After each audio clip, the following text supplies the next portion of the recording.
Hey, it's week one, day 4. Car life has been unbelievable to me. I'm really enjoying it. It's should have done it a lot sooner, but just had out of fear and didn't have enough courage or whatnot.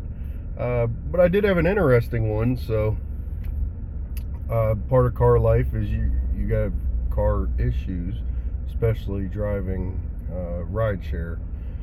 So I had a light come on, which I'll show you the overlay of what the light is. This isn't my car. I couldn't get a picture of mine, so I found one that had the exact same thing on the internet. So there it is. And it's a parking brake malfunction, and they want you to visit the dealer. And I'm thinking, oh man, what do I do? So I had a rider at the time, and I told him, I believe maybe I could just turn this car off. So I was at the stoplight and I shut the car off, turned it back on, light disappeared. I'm like, cool. So it just need like a little reset or something. Well, in the process of grabbing another rider of mine, the light came back on, and this was the next morning. And I'm like, oh no, this is going to be a recurring thing, and I might have to take it to the dealer because I'm not sure what it could possibly be. Well, I'm starting to get a little more mechanically inclined, and I have done my own brakes, done a wheel bearing, done batteries, all kinds of different things.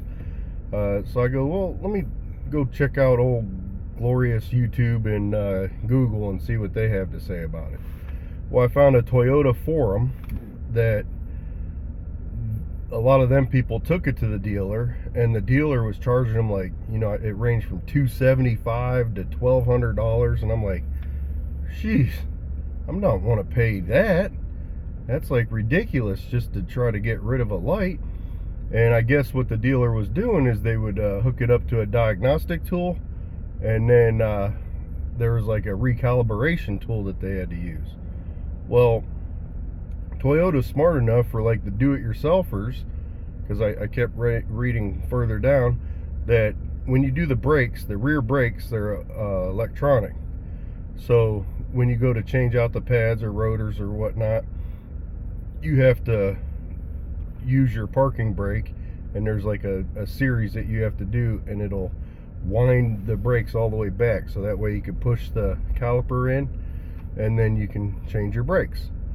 Well, I didn't need to do my brakes, so what some of them suggested was do that, make it go all the way back, push it all the way back, have it go all the way in and push it all the way back out.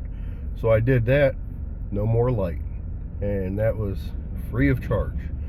So anyway, I'm just wanted to say that, where sometimes you can, with a little bit of research, you can avoid paying them hefty dealership things, because the dealership likes to rip people off, and it's very sad, because it's like people trust your opinion the most, and you're going to rip people off. That's bad karma.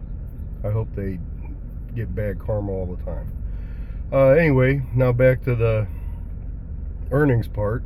On Lyft, I did 196.08. It was a pretty good day. I had a bonus attached to it, so that's an accumulative bonus, where I had 60 rides from Monday till Thursday. So I think total, I didn't even put 6 hours in yesterday, and somebody tipped me $6 cash, and I also have my private rider for $40 on Cash App, which brings the total to $241.08 for yesterday. And the weekly total is $998.43. Now, it's not quite the 1,000 that I was hoping for. As you can see, that's pretty close. I'm still on my road to 2K. Now that I already did 4 days, and it's like, well, it might be a little tricky, but still, it's going to be putting me ahead of the curve. And as far as health goes, I ate fairly well. I've been eating out most of the time, and I had like a Chinese, and probably instead of having like the fried rice, I should do white rice. And then I ended up having some chicken wings, and that's all I had yesterday, which was fairly decent. Like I said, I didn't make it to the gym, but I anticipated that, but I am going to the gym today.